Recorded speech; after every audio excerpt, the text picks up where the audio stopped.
당신은 오늘 몇 번이나 스스로를 다그쳤나요? 아침에 눈을 뜨자마자 오늘 뭘 해야 하는지 머릿속으로 정리하고 출근길에 유튜브 대신 강의를 듣고 점심에는 뭔가 생산적인 걸 해야 한다는 생각에 밥도 제대로 못 먹고 퇴근 후에는 자기 개발을 해야 한다는 죄책감이랑 그냥 쉬고 싶다는 마음 사이에서 갈등하다가 결국 유튜브를 보면서 또 자책하는 하루. 이게 오늘 하루 당신 모습 아닌가요? 이상하지 않습니까? 더 나은 삶을 살겠다고 더 열심히 살고 있는데 막상 더 나은 삶의 느낌은 안 옵니다. 10년 전보다 더 많이 알고 더 많이 가졌는데 10년 전보다 훨씬 지쳐 있습니다. 어릴 때는 아무것도 몰라도 웃을 수 있었는데 지금은 뭔가를 알면 알수록 불안만 쌓입니다. 이게 기분 탓이 아닙니다. 뇌과학이랑 심리학이 이 현상을 꽤 정확하게 설명합니다. 그리고 해결책도 이미 연구 결과 안에 있습니다. 오늘은 그 이야기를 해보려고 합니다. 먼저 완벽주의 이야기부터 해야 합니다. 많은 사람들이 완벽주의를 일종의 장점처럼 생각합니다. 면접에서 단점이 뭐냐고 물어보면 완벽주의라고 대답하는 사람들이 있을 정도로 우리 사회는 완벽주의를 성실함의 다른 이름처럼 취급합니다. 그런데 심리학자들이 수십 년에 걸쳐 연구한 결과는 전혀 다른 이야기를 합니다. 특히 타인이 자신을 어떻게 볼까를 끊임없이 신경 쓰는 완벽주의는 우울증, 번아웃, 불안장애랑 강하게 연결되어 있습니다. 단순히 기분이 나쁜 수준이 아니라 실제로 심리적 손상이 생긴다는 얘기입니다. 더 놀라운 건 이런 완벽주의 성향이 지난 수십 년 동안 계속 늘어나고 있다는 겁니다. 1989년부터 2016년까지 4만 명이 넘는 대학생을 분석한 연구에서 남들과 비교하며 자신을 채찍질하는 성향이 꾸준히 올라갔습니다. 세상이 더 풍요로워졌는데 사람들은 오히려 더 완벽해지려고 안간힘을 씁니다. 연구자들은 그 원인을 끝없는 경쟁 문화와 소셜미디어에서 찾고 있습니다. 소셜미디어 이야기를 좀 더 해봅시다. 인스타그램을 켤 때 어떤 기분이 드나요? 처음에는 그냥 심심해서 보는데 어느 순간 누군가의 여행사진, 멋진 식사, 깔끔하게 정돈된 집, 운동에서 만들어진 몸매를 보다 보면 이상하게 내 삶이 부족하게 느껴집니다. 의지력 문제가 아닙니다. 뇌 구조의 문제입니다. 사람의 뇌는 본능적으로 주변과 자신을 비교합니다. 이건 수백만 년의 진화가 만들어낸 생존 본능입니다. 집단 안에서 자기 위치를 파악하는 게 살아남는 데 유리했기 때문입니다. 그런데 소셜미디어는 이 본능을 교묘하게 이용합니다. 우리는 이제 수백, 수천 명의 가장 잘 나온 순간들과 자신의 평범한 일상을 비교하게 됩니다. 실제 연구 결과가 있습니다. 소셜미디어 사용 시간을 하루 30분으로 줄인 사람들이 3주 후 외로움과 우울함이 눈에 띄게 줄었습니다. 앱을 지운 것도 아니고 그냥 시간만 줄였는데도 심리 상태가 바뀐 겁니다. 그리고 타인의 시선이 왜 그렇게 무서운지에 대해서도 과학적인 설명이 있습니다. 누군가가 나를 싫어하거나 내가 평가받는다는 느낌이 들 때 활성화되는 뇌 영역이 있는데 이 영역이 신체적 통증을 처리하는 영역이랑 겹칩니다. 그러니까 누군가의 차가운 시선이나 비판이 뇌 입장에서는 실제 아픔이랑 비슷하게 처리된다는 겁니다. 우리가 타인의 평가에 그렇게 예민한 게 나약해서가 아닙니다. 뇌가 원래 그렇게 생겼습니다. 문제는 현대사회가 이걸 이용해서 우리를 끊임없이 자극한다는 겁니다. 온라인이든 오프라인이든 계속 평가받고 비교당하고 더 잘해야 한다는 신호를 받는 환경 속에서 뇌는 항상 긴장 상태를 유지하게 됩니다. 이 상태가 오래 지속되면 스트레스 호르몬이 만성적으로 높아져서 면역력이 떨어지고 잠을 못 자고 집중이 안 되고 기억력도 나빠집니다. 세계보건기구와 국제노동기구 자료에 따르면 과도한 스트레스와 과로는 뇌졸중 위험을 35% 이상 높입니다. 열심히 사는 것 자체가 몸을 망가뜨리는 일이 될 수 있다는 겁니다. 여기서 의지력 이야기를 해야 합니다. 많은 분들이 이 문제의 해결책을 의지력에서 찾습니다. 더 강해지면 된다. 더 버티면 된다. 더 노력하면 된다고 생각합니다. 그런데 심리학 연구에서 밝혀진 게 있습니다.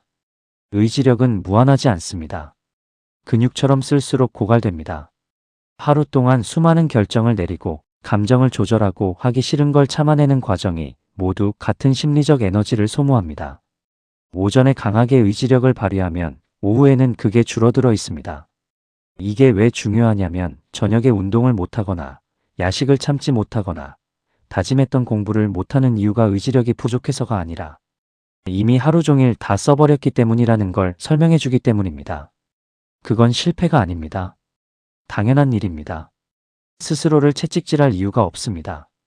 예를 들어볼게요. 직장에서 마음에 안 드는 말을 들어도 꾹 참고, 점심에 먹고 싶은 걸 꾹 참고 샐러드를 먹고, 오후 내내 집중해서 업무를 처리했다고 칩시다. 퇴근하고 집에 왔더니 운동할 마음이 전혀 없고, 치킨이 먹고 싶고, 그냥 누워있고 싶은 겁니다. 이게 의지력 없는 사람이라서 그런 게 아닙니다. 에너지를 이미 다 쓴 겁니다. 기름이 떨어진 차에 더 밟으라고 채찍질하는 거랑 같습니다. 그럼 어떻게 해야 할까요? 이제부터는 실제로 효과가 있는 방법들을 이야기하겠습니다. 어렵지 않습니다. 오히려 덜하는 것에 가깝습니다. 첫 번째는 모든 걸 최선으로 하려는 생각을 내려놓는 겁니다. 심리학 연구에서 사람들을 두 부류로 나눈 게 있습니다. 어떤 선택이든 무조건 최선을 추구하는 사람들이 있고, 어느 정도 기준만 충족되면 만족하는 사람들이 있습니다. 결과가 흥미롭습니다. 무조건 최선을 추구하는 사람들이 가끔 더 좋은 결과를 얻기도 했지만 결정 과정에서 에너지를 훨씬 더 많이 썼고 결과에 대한 만족감은 오히려 낮았습니다. 더 좋은 선택지가 있었을 것 같다는 불안감이 항상 따라다니기 때문입니다. 구체적인 예를 들면 새 노트북을 사야 할 때 일주일 동안 리뷰를 다 보고 커뮤니티 글을 다 읽고 유튜브 비교 영상을 10개 넘게 보다가 결국 샀는데도 다른 걸 살 거라고 후회하는 사람이 있습니다. 반대로 몇 가지 조건만 확인하고 그냥 사서 잘 쓰는 사람도 있습니다. 전자가 더 현명한 소비를 하는 것처럼 보이지만 실제 만족감은 후자가 더 높은 경우가 많습니다. 이걸 삶 전체에 적용하면 이렇습니다. 삶의 모든 영역에서 최선을 추구하는 건 에너지 측면에서 불가능하고 만족감 측면에서도 역효과입니다. 어떤 것에 집중하고 어떤 것에서 힘을 뺄지를 의식적으로 구분하는 게 필요합니다. 옷은 그냥 편하면 됩니다. 점심 메뉴는 뭐든 괜찮습니다. 거기서 아낀 에너지를 정말 중요한 데 쓰면 됩니다. 두 번째는 머릿속을 가볍게 만드는 겁니다. 뇌는 끝내지 못한 일을 계속 신경 씁니다. 완료되지 않은 일들이 백그라운드에서 계속 처리 자원을 차지합니다. 심리학에서 오래전에 밝혀진 내용인데 완성하지 못한 과제가 완성한 과제보다 더 오래 머릿속에 남습니다. 뇌가 미완의 일을 계속 붙들고 있다는 뜻입니다. 일상적인 예를 들면 답장 안 한 카카오톡, 아직 못 낸 공과금, 반납 안 한 책, 전화해야 하는데 미루고 있는 사람. 이것들이 실제로 뇌의 처리 능력을 갉아먹고 있습니다. 왜 이유 없이 머리가 복잡한 느낌이 드는지 이걸로 설명이 됩니다. 해결 방법은 간단합니다. 빨리 끝낼 수 있는 것들을 먼저 해치우는 겁니다. 5분 안에 끝나는 것들을 계속 미루지 말고 그냥 바로 합니다. 답장을 보내고 공과금을 내고 메모를 적어둡니다. 이것들을 처리하면 머릿속이 실제로 가벼워집니다. 중요한 일에 쓸 에너지가 생깁니다. 세 번째는 타인의 말에 쓰는 에너지를 줄이는 겁니다. 완벽주의자들이 가장 많이 낭비하는 에너지가 여기 있습니다. 누군가 나에 대해 뭔가를 말했을 때 그 말의 의도를 분석하고 기분이 나쁘면 왜 그 말을 했을지 생각하고 다음에 만났을 때 어떻게 반응해야 할지 고민하고 그 사람이 나를 어떻게 생각할지에 대한 시나리오를 수백 번씩 돌립니다. 직장에서 팀장이 회의 중에 별뜻 없이 던진 말 한마디를 집에 가서까지 가져와서 밥 먹으면서도 생각하고 자려고 누웠는데도 그 말이 떠오르고 다음날 출근하면서도 그 사람 표정이 신경 쓰이는 경험 있으시죠? 이게 에너지를 얼마나 빼앗아가는지 생각해보면 무섭습니다. 그리고 더 큰 문제가 있습니다. 이렇게 타인의 말을 중심에 두면 나의 삶이 타인의 반응을 기준으로 돌아가게 됩니다. 내가 원하는 게 아니라 남들에게 어떻게 보일지를 기준으로 행동하게 됩니다. 이 상태가 되면 뭘 해도 진짜 내 선택이 아닙니다. 선택적 무관심이 필요한 이유가 여기 있습니다. 모든 말에 다 반응하는 건 불가능합니다. 들어야 할 말과 흘려보낼 말을 구분하는 것 자체가 하나의 능력입니다. 기준은 간단합니다. 이 사람이 나를 진심으로 아끼는가? 이 사람이 나의 상황을 잘 아는가? 이 사람의 말이 사실에 근거하는가? 이 세 가지 중 하나도 해당하지 않으면 그건 그냥 소음입니다. 소음에 에너지를 쓸 필요가 없습니다. 네 번째는 완벽하게 준비하고 시작하려는 습관을 버리는 겁니다. 완벽주의자들이 가장 많이 빠지는 함정이 있습니다. 준비가 더 되면 시작하겠다는 생각입니다. 책을 한 권 더 읽고 강의를 하나 더 듣고 계획을 좀 더 완벽하게 다듬고 나면 시작하겠다고 합니다. 그런데 그날은 안 옵니다. 새로운 준비를 마치면 또 다른 부족함이 보이기 때문입니다. 운동을 시작하려는 사람을 생각해 봅시다. 헬스장 등록하기 전에 어떤 운동이 좋은지 유튜브를 한 달 보고 식단 공부를 하고 운동복이랑 신발을 사고 루틴을 짜고 그러다가 결국 안 하는 경우가 얼마나 많은지요.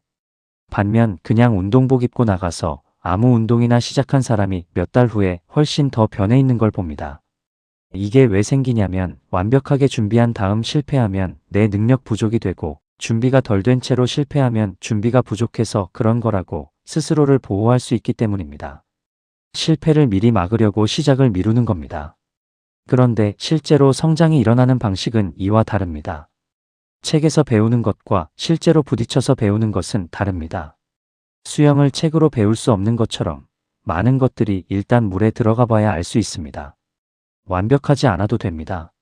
시작하고 맞부딪히고 거기서 수정하는 게 오히려 더 빠른 성장을 만들어냅니다. 이제 퇴근 후 이야기를 해볼게요. 퇴근하고 집에 오면 뭔가 생산적인 걸 해야 한다는 압박이랑 그냥 쉬고 싶다는 마음 사이에서 갈등합니다. 결국 그 둘 다 제대로 못합니다. 뭔가를 하려고 앉았다가 집중이 안 돼서 유튜브를 보는데 유튜브를 봐도 제대로 즐기지 못하고 죄책감을 느끼면서 봅니다. 이 경험 다들 아실 겁니다. 여기서 왜 그런지를 설명해주는 연구 결과가 있습니다. 우리가 일을 끝내고 다른 상황으로 넘어갈 때 이전 일에 대한 생각의 일부가 따라온다는 겁니다. 퇴근을 했는데도 오늘 처리 못한 업무 상사와의 갈등, 내일 해야 할 발표에 대한 생각이 머릿속에 남아 있습니다. 이 상태에서는 아무리 쉬려 해도 뇌가 완전히 쉬지 못합니다. 그래서 소파에 누워 있어도 피로가 안 풀리는 겁니다. 몸은 쉬는데 뇌는 아직 일하고 있으니까요. 이걸 해결하는 방법이 있습니다. 퇴근하고 나서 뇌가 전환할 수 있는 시간을 의도적으로 만드는 겁니다. 걷기, 샤워, 가벼운 스트레칭처럼 몸은 움직이지만 머리는 거의 안 써도 되는 것들이 도움이 됩니다. 중요한 건 이때 생산적인 걸 같이 하려 하지 않는 겁니다. 걸으면서 강의 듣고 샤워하면서 내일 계획 세우는 건 뇌를 쉬게 하는 게 아닙니다. 그냥 걷고 그냥 씻고 그냥 하늘 보는 겁니다. 이게 왜 효과가 있냐면 뇌가 아무 자극 없이 자유롭게 있을 때 활성화되는 신경회로가 따로 있기 때문입니다. 이 상태에서 창의적인 생각, 자기 자신에 대한 성찰, 감정 정리 같은 것들이 일어납니다. 멍하게 있는 게 단순히 시간 낭비가 아니라 뇌가 깊이 처리하는 상태입니다. 의도적으로 아무것도 안 하는 시간을 만드는 게 다음 날을 더 잘 살게 해줍니다. 수면도 마찬가지입니다. 잠을 줄여서 시간을 확보하려는 사람들이 많습니다. 하루가 부족하니까 6시간, 5시간으로 줄입니다. 그런데 수면이 부족하면 판단력과 감정 조절을 담당하는 뇌 영역이 제대로 작동하지 않습니다. 잠을 덜 자면서 더 많은 시간을 확보하는 것 같지만 실제로는 머리가 안 돌아가는 상태에서 더 낮은 품질의 일을 더 오래 하고 있는 겁니다. 기름이 없는 차를 계속 굴리는 것과 같습니다. 수면은 나약함이 아닙니다. 뇌가 회복하는 시간입니다. 이쯤에서 다시 처음으로 돌아가 봅시다. 완벽주의와 타인의 시선에서 벗어난다는 게 무슨 의미인지를 다시 이야기하고 싶습니다. 이걸 스스로에게 기준을 낮추는 것이나 타인에게 신경을 끄는 것으로 오해하는 분들이 있습니다. 그게 아닙니다. 진짜 핵심은 기준의 주인이 달라지는 겁니다. 완벽주의의 진짜 문제는 높은 기준을 추구한다는 게 아닙니다. 그 기준이 어디서 왔느냐의 문제입니다. 타인의 기대, 남들과의 비교, 소셜미디어에서 본 이미지를 기반으로 설정된 기준은 절대 충족될 수 없습니다. 그 기준은 내가 통제할 수 없는 외부 요인에 의해 계속 바뀌기 때문입니다. 남들이 더 잘할수록 기준이 올라가고 더 멋진 사람이 나타날수록 목표점이 높아집니다. 그 기준을 따라 달리면 결승선이 없는 경주를 하는 겁니다. 예를 들어 볼게요. 취업 준비를 하는 사람이 처음에는 원하는 회사에 들어가는 게 목표였습니다. 그런데 막상 취업을 하고 나니까 더 좋은 회사에 다니는 친구가 눈에 보입니다. 그래서 이직을 합니다. 이직하고 나니까 이번엔 더 높은 연봉을 받는 사람이 보입니다. 이 과정이 끝나지 않습니다. 외부의 기준은 항상 나보다 앞서 있기 때문입니다.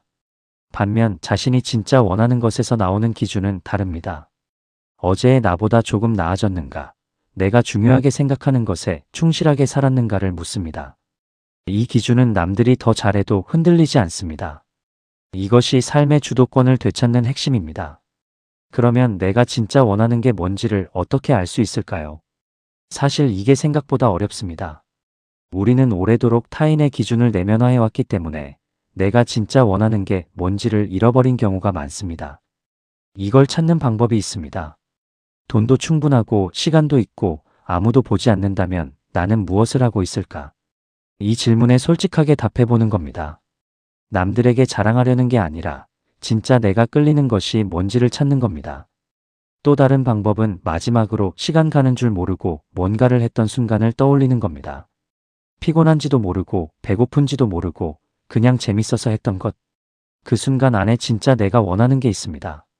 억지로 하거나 남에게 보여주기 위해 하는 일에서는 그런 몰입이 일어나지 않습니다. 마지막으로 이 말을 하고 싶습니다. 지금 이 순간에도 엄청나게 많은 것들을 감당하며 살고 있는 당신에게 더하지 않아도 된다고 말하려는 게 이 글의 목적이 아닙니다. 더 현명하게 할 수 있다는 이야기를 하고 싶었습니다. 많이 한다고 많이 이루어지는 게 아닙니다. 뇌는 그렇게 설계되어 있지 않습니다. 회복 없이는 성과도 없습니다. 여백 없이는 좋은 생각도 없습니다. 전략적 대충이라는 말이 처음에는 이상하게 들릴 수 있습니다. 그런데 이게 모든 걸 대충 하라는 말이 아닙니다. 어디에 집중하고 어디에서 힘을 빼야 할지를 의식적으로 구분하라는 말입니다. 중요한 것에 더 쏟기 위해 덜 중요한 것에서 에너지를 아끼는 것, 이게 전략입니다. 당신의 삶에서 진짜 중요한 게 뭔지 한번 생각해 보세요. 그건 타인의 평가와 다를 수 있습니다. 소셜미디어에서 멋있어 보이는 것과 다를 수도 있습니다. 하지만 그게 바로 당신의 기준입니다. 그 기준을 중심에 두고 나머지를 설계할 때 비로소 삶이 내 것이 됩니다. 더 잘해야 한다는 압박 대신 잘 살고 있는가라는 질문을 스스로에게 해보세요. 그 질문에 답할 수 있다면 그걸로 충분합니다.